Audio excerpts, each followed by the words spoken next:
მეორე შვილი წელს წავიდა სკოლაში პირველ კლასშია და აი რაღაცეებზე ქონდა, ასე ვთქვათ, უკმაყოფილება, რომ აი არ ემთხვეოდა ვთქვათ ჩვენი აღზრდის პრინციპები და სხვა ბავშვების ქცევები ერთმანეთს და რომ გამოუთქვამს პრეტენზია, რომ აი ეს ხო ესე არ შეიძლება რომ გააკეთო.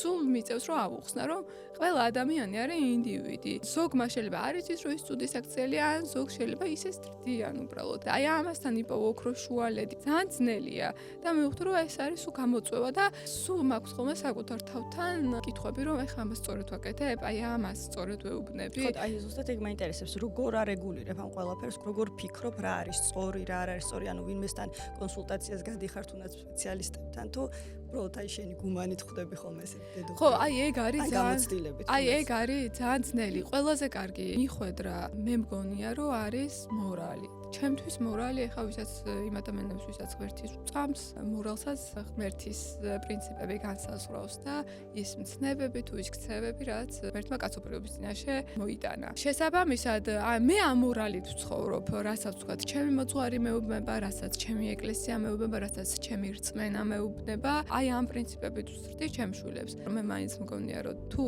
დედა-შვილს ურთიერთობა ერთმანეთთან აქვს და თუ მშობლებს შვილებისთვის ძალიან გარეშე პირები, ფსიქოლოგები აი საჭირო არ არის ხოლმე და მგონია რომ საკუთარი შვილის ყველაზე კარგი ფსიქოლოგი შეიძლება იყოს დედა და მშობელი პირველ რიგში. თუ რაღაცა ტიპის დახმარება მჭირდება, ხოლმე სულიერი თვალსაზრისით გულისხმობ ამას, რომ აი იქნებ ეს სწორი არ არის, იქნებ რაღაცას არასწორად ვაკეთებ და თუ მაქვს ჩემ თავთან ეს შეკითხვები, ყოველთვის მივდივარ ჩემ მოძღვართან და მას ვეკითხები აზრს.